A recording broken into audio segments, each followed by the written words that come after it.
Bonsoir à tous, ravi de vous retrouver pour le 19h. Voici les titres de l'actualité. L'ancien Premier ministre Abdelrahman Yousfi tire sa révérence vers un grand homme d'État, un héritage empreint d'humanisme et de patriotisme. Dans un instant, évocation de la trajectoire du militant, de l'homme politique et du défenseur des droits de l'homme qu'il était.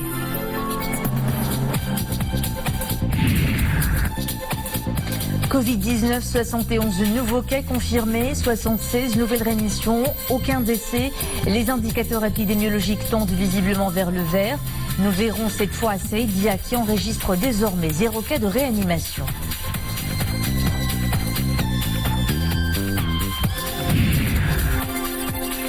« 29 mai, journée mondiale des casques bleus. Les Nations Unies rendent hommage à ces faiseurs de la paix.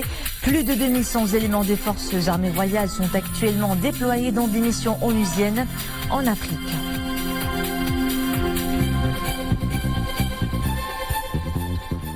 Une icône politique nous a quittés. L'ancien Premier ministre Abdelrahman Yousfi a rendu son dernier souffle dans la nuit à Casablanca. Il avait 96 ans. Le Maroc perd un symbole de toute une époque. L'homme politique, le militant, a su traverser toutes les étapes successives dans le milieu politique en restant fidèle à ses principes. C'est en 1998 que le défunt est chargé par feu Sa Majesté Hassan II de former le gouvernement d'alternance et d'être le témoin et l'acteur agissant de réformes cruciales à l'ère de la transition démocratique. Abdelrahman Yousfi, un grand homme et toute une histoire. Le leader historique de l'USFP fut un témoin de son temps. Le défunt a été inhumé au cimetière à Chouhada de Casablanca après la prière d'Ad-Dohr. Crise sanitaire oblige, l'homme est parti dans la discrétion qu'il a marquée de son vivant. L'inhumation a eu lieu en présence de quelques personnalités seulement. Feu Abdelrahman Yousfi a été hospitalisé dimanche dernier dans l'une des cliniques de Casablanca. Il avait été admis en réanimation suite à un problème de santé.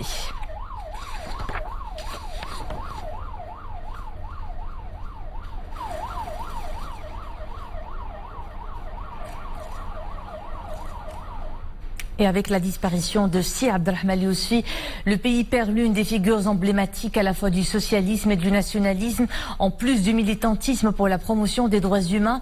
Natif de Tanger, l'homme embrasse l'action politique très tôt, dès ses 19 ans, et s'engage dans le mouvement de résistance et de l'armée de libération contre le colonialisme.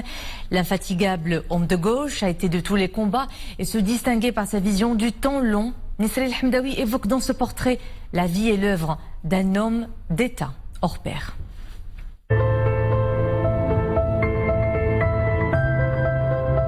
L'histoire récente du Maroc restera marquée à jamais par l'empreinte d'un grand homme d'État, feu Abdelrahman Yousfi. Un militant de la première heure qui a fait de la démocratie, des droits de l'homme et de la justice sociale ses chevaux de bataille.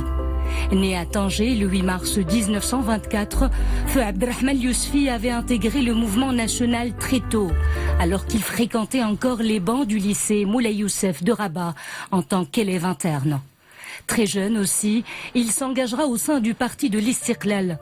Il fera partie des figures emblématiques de la résistance et de l'armée de libération. Après avoir accompli des études de droit, Abdelrahman Yousfi devint avocat.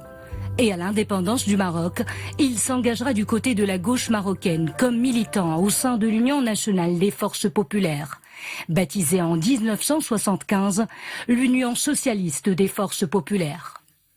En 1992, il succédera à Abdelrahim Bouabid en tant que premier secrétaire de ce parti politique d'opposition. Le 4 février 1998, une date qui fera date. Feu Sa Majesté le roi Hassan II charge Abdelrahman Yousfi de former un gouvernement d'alternance. Il était l'homme de la situation en cette époque. Le 14 mars de la même année, Yousfi présente au souverain la composition d'un gouvernement de 9 partis politiques. Ainsi, à l'âge de 74 ans, portera-t-il le titre de Premier ministre de l'alternance jusqu'au 20 octobre 2002.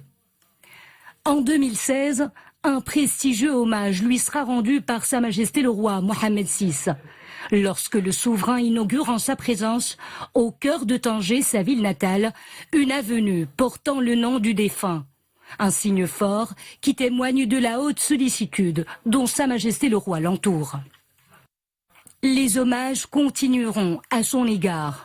En 2019, le souverain, chef suprême et chef d'état-major général des forces armées royales, président à Tétouan la cérémonie de prestation de serment d'officiers lauréats des différents instituts et écoles militaires et paramilitaires et officiers issus des rangs, le souverain baptise cette promotion du nom de Abderrahmane Yousfi, en reconnaissance à ses principes de patriotisme et à son attachement au symbole sacré de la nation et à l'intégrité territoriale du royaume. Le Maroc perd aujourd'hui un homme d'État pétri de sagesse qui avait fait preuve d'altruisme dans l'accomplissement de ses responsabilités. Symbole de la force tranquille, Abderrahmane Yousfi s'en est allé discrètement. La sobriété et l'humilité étaient dans ses gènes.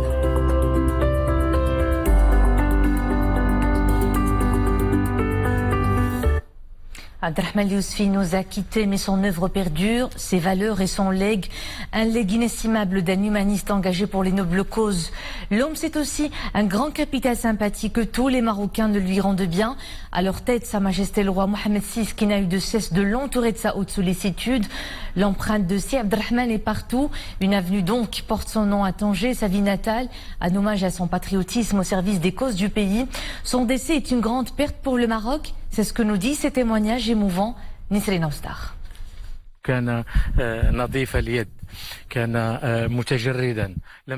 C'était un homme honnête qui aimait la simplicité et la discrétion et qui n'a jamais renoncé à ses valeurs pour le pouvoir, ni pour l'argent. Il a redonné à la politique ses lettres de noblesse. Il en incarnait même l'essence et la grandeur. Il avait à l'unanimité le respect de tous les Marocains. La haute sollicitude du souverain et la sympathie que lui vouait le peuple marocain en sont d'ailleurs la parfaite gageure. Nous sommes à Dieu et à lui nous retournons.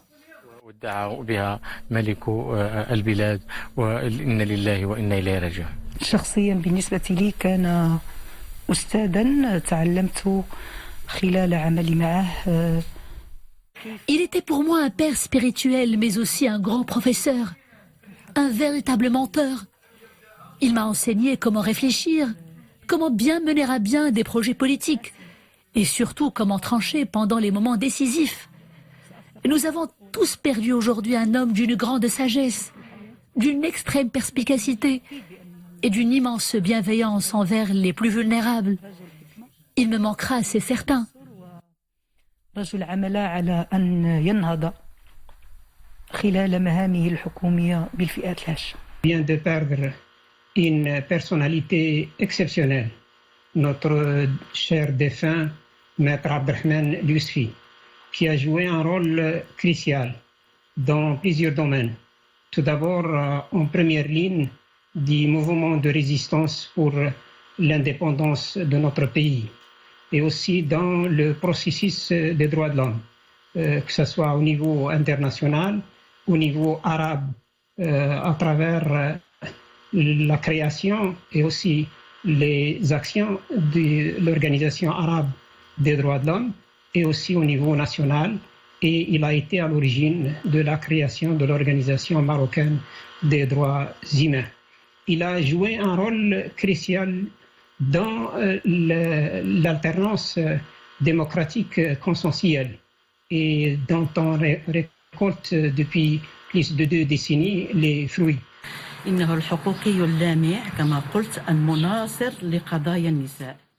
C'était un infatigable défenseur des droits de l'homme. Les droits des femmes étaient aussi au centre de son combat. D'ailleurs, il a engagé dans ce sens un combat avant-gardiste, surtout quand il était à la tête d'un journal partisan. Il avait lancé une colonne consacrée aux femmes. Son parcours est d'une richesse remarquable. Il est inscrit au panthéon des grands à l'échelle nationale, mais aussi internationale.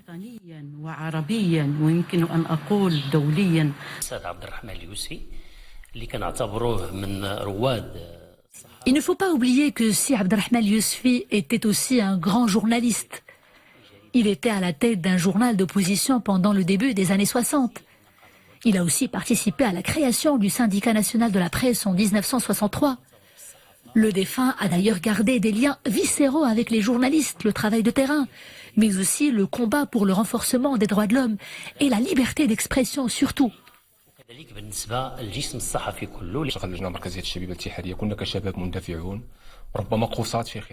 Je me rappelle des réunions qui nous avaient rassemblés au sein du parti. On venait de commencer la lutte partisane et on était animés par l'ardeur de la jeunesse. Nos discours étaient parfois durs et Feu Abdrahman Yousfi a toujours eu cette force tranquille qui apaise les tensions et qui appelle à un dialogue serein malgré les divergences d'idées. Il a beaucoup donné au Maroc. Son souvenir restera éternel.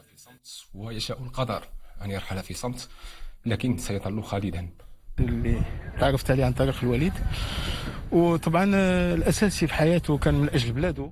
J'ai connu Feu Abdrahman Yousfi à travers mon père. Il a consacré toute sa vie au militantisme avec des idées et des actions tout au service de la patrie. Il a beaucoup donné au royaume. وديال الانسجام مع السياقات التاريخيه المطلوبه. الفقيد سي عبد الرحمن اليوسفي. Si Abdrahman Yousfi était un grand homme d'État, un résistant et un militant hors pair. Son combat pour le mouvement national et celui de la libération témoignent d'ailleurs de son engagement et de son attachement à la nation, au trône et à la patrie. Il avait de surcroît des qualités humaines indéniablement vertueuses. من أجل خدمة الدين والعرش والوطن. نظر من أجل الاستقلال Il a milité pour l'indépendance mais aussi pour la démocratie. Il a certes traversé de grandes épreuves, mais toujours avec beaucoup de force, beaucoup de dignité. Il est resté fidèle à sa patrie et aux valeurs constantes de la nation.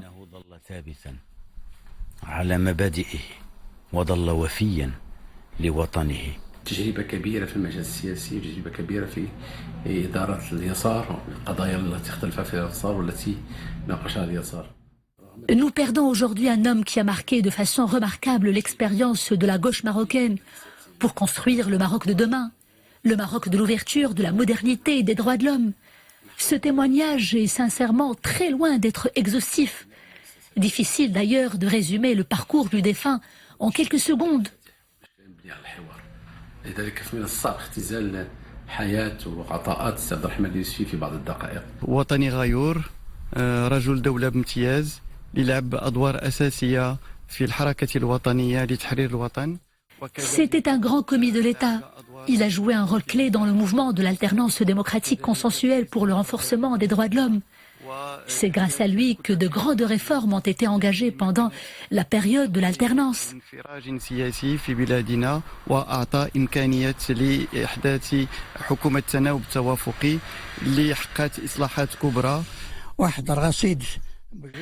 Nous perdons aujourd'hui un grand homme, un symbole pour toute la nation qui a joué un rôle clé dans l'histoire politique du royaume et qui donne le parfait exemple aux générations montantes. Si Abdrahman Yousfi fait partie des grands qui ont marqué l'histoire contemporaine de la politique au Maroc et qui ont marqué de manière indélébile l'histoire du pays sur les plans social mais aussi sur le plan des droits de l'homme. ففي النصف الأول من القرن العشرين كان مناضلا فقدنا جميعا في السي عبد الرحمن يوسفي. Les Marocains ont aujourd'hui perdu Sir Abdrahman Yousfi, un homme d'une grande humanité, un grand patriote qui n'a ménagé aucun effort pour la libération du pays du colonialisme, un combat qui a aussi touché toute l'Afrique du Nord. شمال إفريقيا من المستعمر. السي عبد الرحمن اليوسفي رحمه الله. Si Abdrahman Yousfi était un homme patient, sage et d'un grand humanisme. Ses qualités sont d'ailleurs innombrables. Il s'était penché sur des dossiers difficiles, épineux et variés surtout. C'était un homme de dialogue et d'ouverture qui acceptait tout à fait le débat contradictoire. رجل منفتح على الآراء المختلفة. فقد المغرب مناضل الكوني. Le Maroc a perdu aujourd'hui un militant universel pour les droits de l'homme. La nouvelle est affligeante. La perte est immense. Nous ne pouvons que prier Dieu le Tout-Puissant de l'accueillir dans sa sainte miséricorde. Nul n'oubliera son grand combat, ses idées et ses grandes réalisations pour le royaume. Nous avons appris tellement de choses avec lui. المشهد السياسي المغربي ببصمات كبيرة. عبد الرحمن. Le point présent sur la situation épidémiologique du Covid-19 au Maroc. 71 nouveaux cas d'infection au coronavirus ont été confirmés ces dernières 24 heures, portant à 7714 le nombre total des cas de contamination dans le royaume. Le nombre de personnes déclarées guéries s'est élevé à 18 heures à 5271 avec 76 nouvelles rémissions, soit un taux de guérison de 68,3%. Et puis le nombre des morts est resté inchangé, 202, et donc aucun nouveau décès n'a été recensé depuis quelques jours. Le taux de létalité se maintient à 2,6%. Ces derniers jours, la situation épidémiologique continue à enregistrer une nette amélioration des indicateurs liés au Covid-19. Certains se stabilisent, comme le taux de décès qui poursuit en effet son train de baissier au moment où les guérisons se multiplient. Et parmi les régions réputées pour ces taux prometteurs, l'Oriental, certaines de ces provinces comptent ou ne comptent plus aucun cas de réanimation ou de nouvelles infections. Exemple à l'hôpital local de Saïdia. Un reportage de Rachid Latsabi commenté par Boukar Ben Rabrit. C'est à l'hôpital local de Saïdia que sont admis, depuis le début de la crise sanitaire, tous les cas confirmés de Covid-19 dans la province de Berkane. Cet hôpital a été équipé en conséquence, service des urgences, réanimation, radiologie et laboratoire d'analyse. Cet hôpital a été lancé et dédié spécialement pour gérer les malades Covid positifs. Il a bénéficié d'une mise à niveau par le ministère de la Santé, par l'installation d'un scanner tout début de la crise et du matériel du laboratoire ainsi que du matériel de réanimation et toute autre chose bénéfique pour le travail du personnel dans cet hôpital et bénéfique aussi pour les malades. Une capacité de 60 lits, autour de 60 lits dans cet hôpital a été dédiée spécialement pour les malades positifs, pour les malades fortement incriminés et suspects. Dirigé par une équipe conjointe civile et militaire, l'hôpital local de Saïdia n'enregistre plus aucun cas grave en réanimation. Actuellement, aucun cas n'a été enregistré au niveau de la province et aucun cas n'est hospitalisé actuellement à l'hôpital. Nous avons reçu depuis le démarrage, le 27 mars, exactement 45 cas. Tous ces cas ont été traités de manière exceptionnelle. D'ailleurs, nous avons enregistré au niveau national le meilleur taux de réussite, le meilleur taux de succès, avec avoisinant 95%. La pharmacie de l'hôpital dispose de tous les équipements de protection individuelle. Les masques chirurgicaux, les masques FPP2, les gants, les combinaisons de protection et tous les médicaments nécessaires. Aussi, vous trouvez le côté des médicaments, les médicaments réservés à la réanimation pour la prise en charge d'un patient arrivé en état de choc. Ici, vous trouvez les suppléments, les antipyrétiques, la vitamine C, l'indole, le paracétamol injectable. Et là, pour les soins, comme vous le voyez, la bétadine et les compresses bétadinées avec les seringues. Au niveau de la région de l'Oriental, la situation épidémiologique est stable et sous contrôle. Au niveau de Saïdia, sur les 46 cas pris en charge par l'hôpital local, 44 sont déclarés guéris. Il y a eu un décès et un cas en cours de traitement. Face au Covid-19, le personnel médico-sanitaire des casques bleus de l'ONU est lui aussi en première ligne. Ce 29 mai, justement, l'Organisation des Nations Unies célèbre la Journée internationale des casques bleus. L'occasion de rendre hommage aux milliers de soldats de la paix qui, en cette période de Covid-19, jouent un rôle plus que jamais vital en matière de protection des populations civiles confrontées à la double menace des conflits armés et de la pandémie meurtrière. Les contingents des phares déployés au service de l'ONU donnent l'exemple dans ce domaine. Reportage à l'unité médicale marocaine à Bounia, en République démocratique du Congo.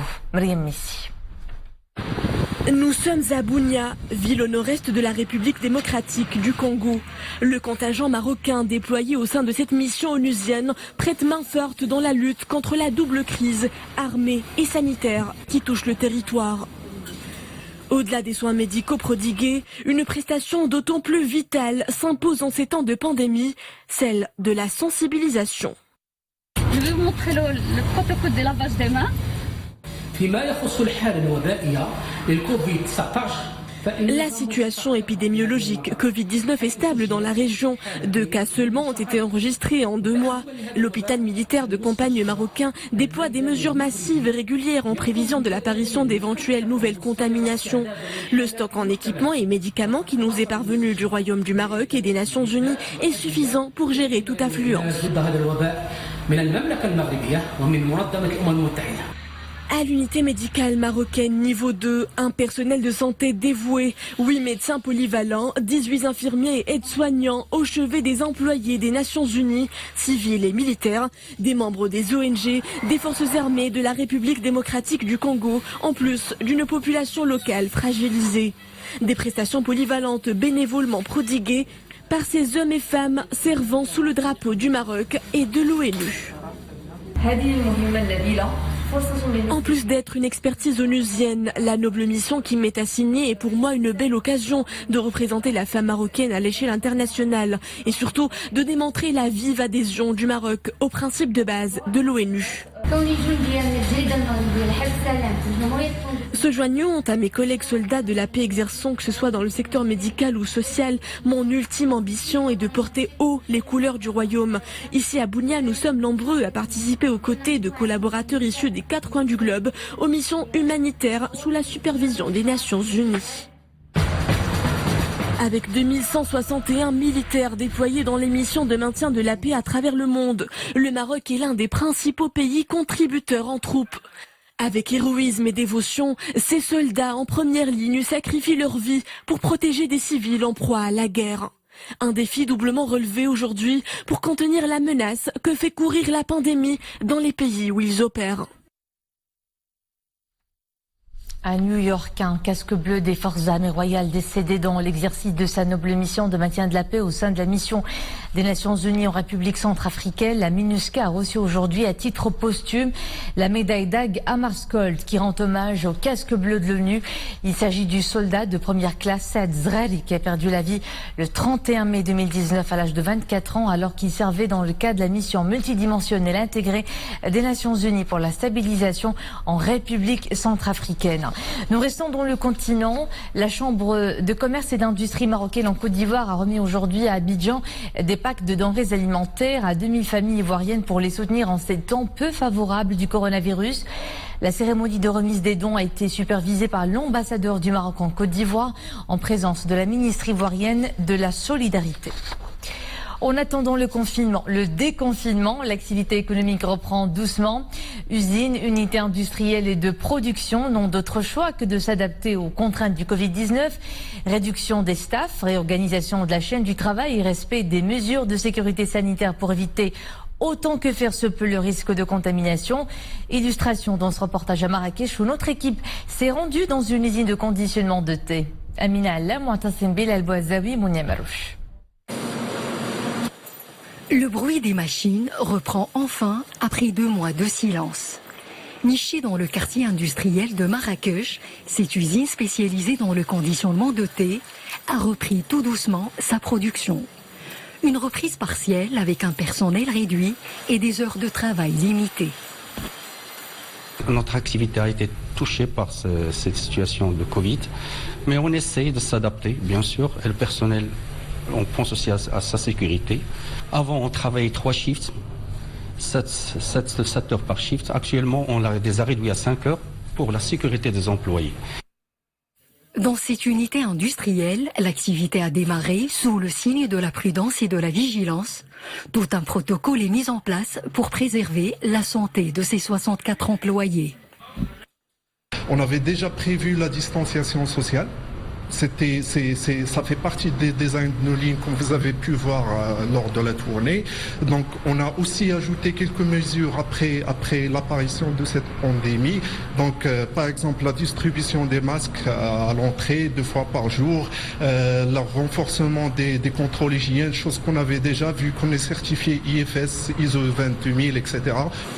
Des sachets de thé vont de nouveau sortir de cette plateforme dont 90% de la production est dédiée à l'export. Satisfaire les commandes des clients tout en assurant la sécurité de ses employés, c'est le défi à relever pour cette unité de production créée en 2012. Et c'est la fin de cette édition. Merci à vous de nous suivre. À 21h, c'est Kais Mohsin qui vous accompagne pour la principale édition complète de la soirée. J'aurai le plaisir de vous retrouver demain. Bonsoir.